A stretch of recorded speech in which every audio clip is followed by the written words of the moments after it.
ही अशी मांडी किती वर्ष घातलेली नाही गेल्या? मांडी 2 वर्ष झाली घातली. 2 वर्ष घालता येत नव्हती. आणि जेवायला वगैरे बसायचं झालं तर कशी बसायचा? दाखवा जरा. अशी बसायची.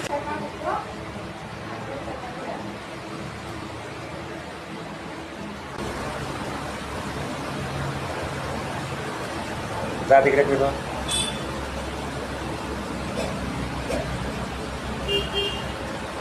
A few moments later.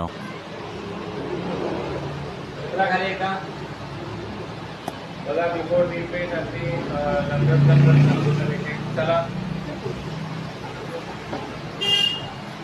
या चला बघू. थोडंसं फास्ट चालू शकता. फास्ट या इकडे. थोडं अजून फास्ट जितकं फास्ट तुम्हाला चालता येईल. बघा एकदम फास्ट पण चालतच नाही तर धावायला लागलेले आहेत आणि कुठेही लंगत नाही आणि एकदम नॉर्मल चालत आहेत. ओके एकदम मांडी घाला बघू. ही अशी मांडी किती वर्ष घातलेली नाही गेल्या? मांडी 2 वर्ष झाली घातली. 2 वर्ष घालता येत नव्हती. आणि जेवायला वगैरे बसायचं झालं तर कशी बसायचा? दाखवा जरा. अशी बसायची. असे जेवायला बसायचे. म्हणजे अक्षरशः वय किती आपलं? 50व्या वर्षी अशी कंडिशन होती.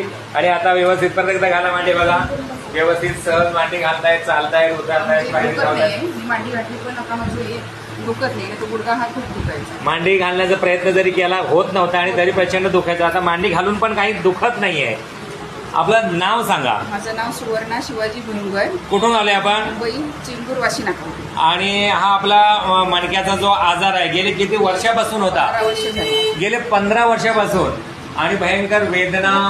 हा बोला. चालायला जमायचं नाही. हा मी अक्षरशः कामावर जाताना पण मला टॅक्सी आणि रिक्षाशिवाय मी गेलीच नाही. ओके. आणि आज आता इथे ट्रीटमेंट दिल्यावर ट्रीटमेंट घेतल्यानंतर मला खूप फरक पडलाय. कमरेचं सुद्धा माझं दुखणं कमीच आहे. हा मला एकदम आनंद वाटतो दुखणं कमी झाल्यामुळे. बरं हा व्हिडिओ आपण शेअर करू शकतो ना? आता थांब द्या बघू.